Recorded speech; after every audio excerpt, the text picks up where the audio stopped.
And on to the Herald papers, or the biggest news break in the National Herald case, where what emerges is a Hawala link. Times Now has accessed documents that reveal that how the Gandhis owned Young India took a loan from a shady shell company run by Hawala operators in Kolkata.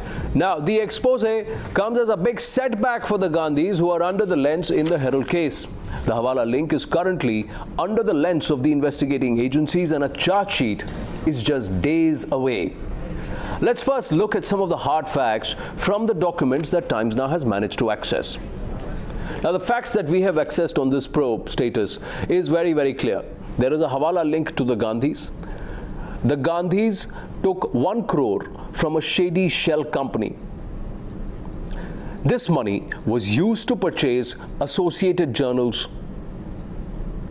The status report espouses the Hawala link. The Gandhis took 1 crore from a shady shell company and they used this to purchase Associated Journals. The 50 lakhs was paid, but property worth 90 crore was bought, that was acquired. Now, Associated Journals acquired by the Gandhi-controlled Young India transactions are under the income tax lens.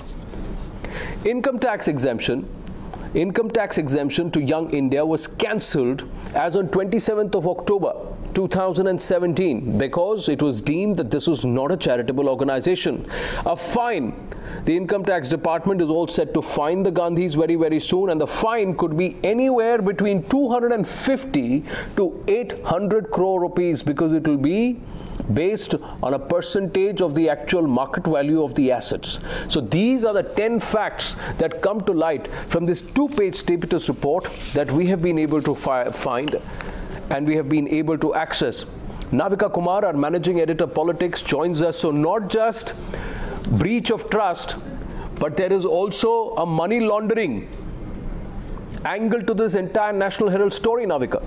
That's right, Anand. This is the 2-page status report that I have accessed on the National Herald case. This status report says that the Income Tax Department has taken away the tax exemption. This is where it states the tax exemption granted to Young Indian on 9th of May 2011 has been cancelled. Wide order dated 26th October 2017. This status report also says the Income Tax Department is in advanced stage of determining fair market value of the Associated Journals Limited, which varies from anything between 250 crores to 800 crores or more, in order to compute income tax on gain earned by Young Indian from such a takeover, and it is expected that final assessment order shall be passed in the month of November 2017. So in the next few days we can expect the final order to be passed by the Income Tax Department. The Income Tax Department has also looked at this. It talks about 2 months after the alleged purchase of loan, when Shri Rahul Gandhi and Srimati Sonia Gandhi were appointed as directors of Young Indians. Young Indians had claimed taking a loan of 1 crore from MS Dotex Merchandise Private Limited, one of the 50 shell companies in Kolkata run by Hawala entry operators Mr. Sunil Bhandari and Mr. Sunil Sanganeria. That's stated in this status report, which talks about Hawala links to shell companies for Young Indians.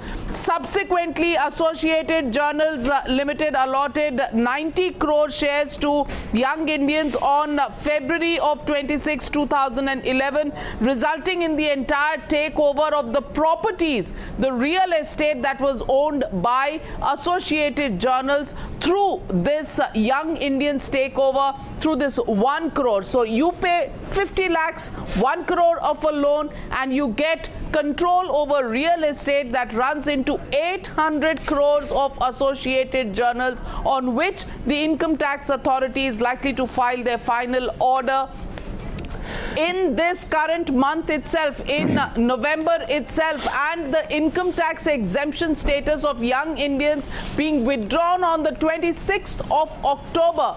That's the latest that we are getting from this status report on the National Herald case. Yes, and what stands out, Navika, as you are bringing out these papers, what stands out is the amount of fraud that's been committed. One, you use the Congress party's money to buy assets. Two, the breach of trust, which was a charge, and 3, the fact that they have actually used dirty money. They took the 1 crore from a Dotex Limited, which is one of the 50 shell companies. Doesn't this note very clearly say that this is one of the 50 shell companies that have been owned and run by Kolkata Hawala entry operators? And our viewers will remember that in the last 6-8 months, there has been a major crackdown on these shell companies, and lot of political parties and transactions, it's pointed to these people, these two gentlemen. That's right. In fact, Associated Journals was a company that existed in 2010 mysteriously. First Suman Dubey, Sam Pitroda, Oscar Fernandez, Motilal Vora, Srimati Sonia Gandhi and Sri Rahul Gandhi then become shareholders and directors, and then through the 50 lakh rupees that they pay, they take over the entire Associated Journals Limited, and this company, Young Indians, then acquires a 1 crore loan from shady Kolkata run Hawala entry operators called Dotex Merchandise Private Limited, and these 50 shell companies that operate from a single address of Sunil Sanganeria and Sunil Bhandari is something that the Income Tax Department has been able to establish. Not only has the tax exemption of Young Indian been withdrawn, but also the fact that tax will be levied on the 800 crore real estate that Young Indian is managed to acquire through taking over of Associated Journals Limited. Yes, I have Dr. Subramanian Swamy, Rajya Sabha MP, also joining us on this story. He's been somebody who's been petitioning the courts and knocking the doors and highlighting this aspect since about 2004, Navika. But before we go across to Dr. Swamy, going across to Pranesh, joining us from Mumbai with the details of how this money traveled and how they routed this money, dirty money, to acquire by fraud the Associated Journals Limited. Yes, Pranesh. That's right, Anand. The Herald Hawala trail is out there in the open. You and Navika put out the details, and this is a flowchart that we've made to simplify things for our viewers. Let me begin here. Indian National Congress gives a loan of 90 crore to AJL. AJL was transferred the loan to Young India, in which the directors are Sonia and Rahul Gandhi along with Motilal Vora.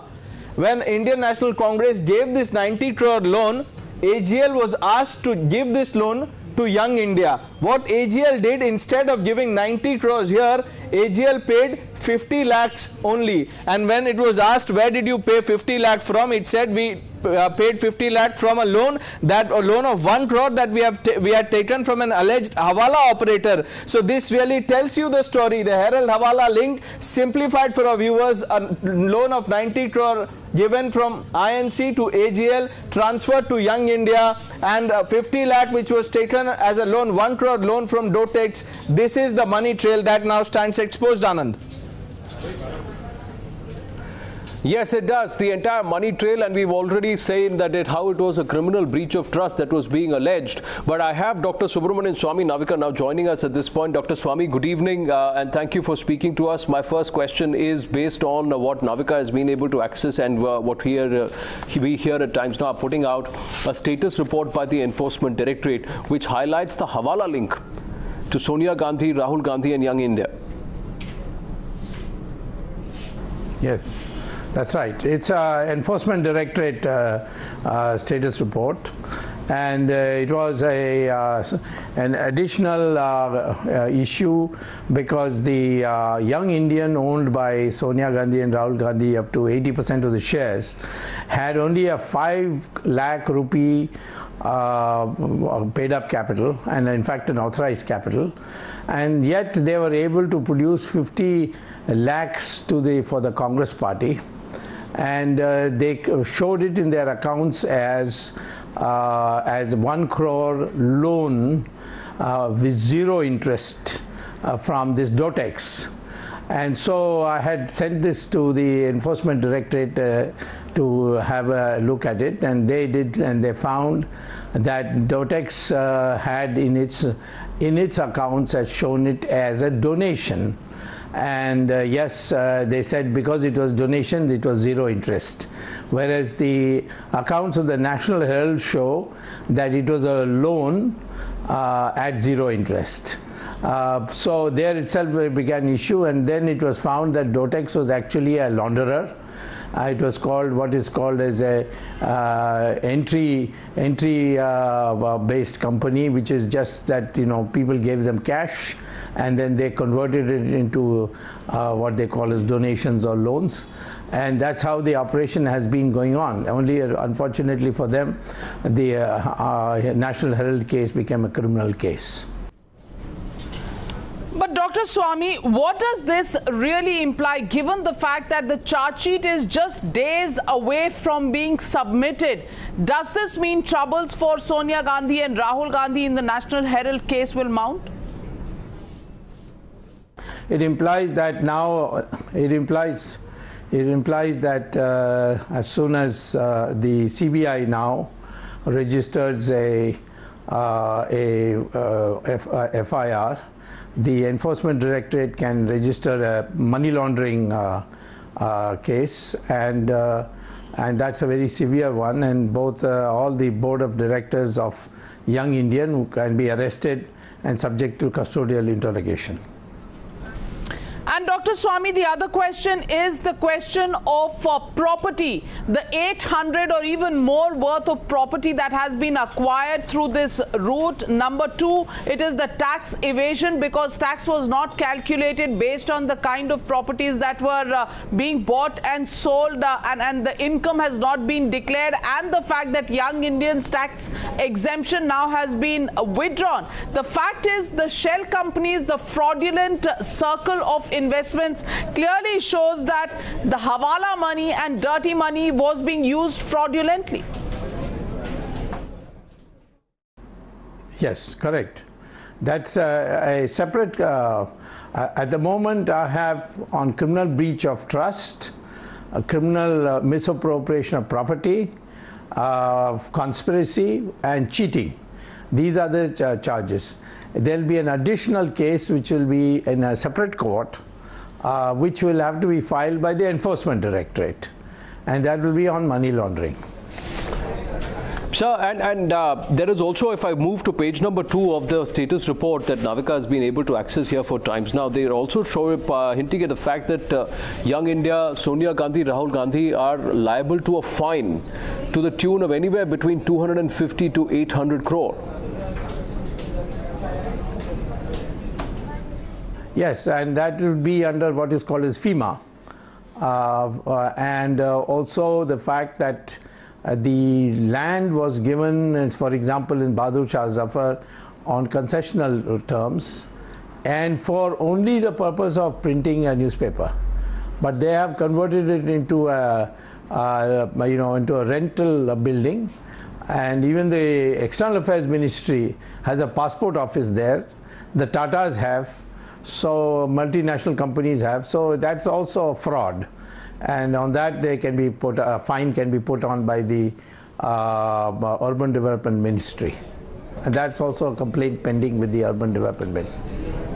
True, and Dr. Swami, this status report, as Navika was pointing out, also acts on one aspect. It says in clause number 7 that we've been able to access, it says that there have been the tax exemption that was granted to them dated 9th of May 2011 has now been cancelled, dated 26th of October 2017, because they believe that at that time, in that financial year of 2010-2011, Young India or Young Indian was not a charitable organization.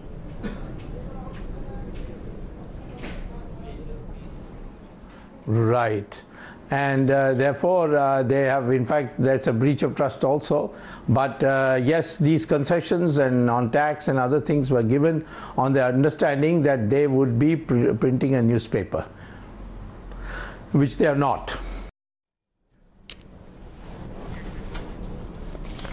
Well, the question, Dr. Swami, is also about the fact that this particular withdrawal of tax exemption, as well as the charge sheet that's going to be filed, clearly shows that troubles could be mounting for Rahul Gandhi and Sonia Gandhi. Well, so I agree with you. This complaint I made in 2004, and the Finance Ministry was not acting on it. Finally I started writing letters to PM, so action has begun. and some of the officers who were responsible, they were hangovers from the UPA, but now they have been removed or transferred out, and so now it's much more likely that we will move quite fast. Yes, Dr. Swami, it has been about 13 years, and I thank you for joining us here on this broadcast as we highlight the Herald Hawala link. Thank you for speaking to us, Dr. Swami.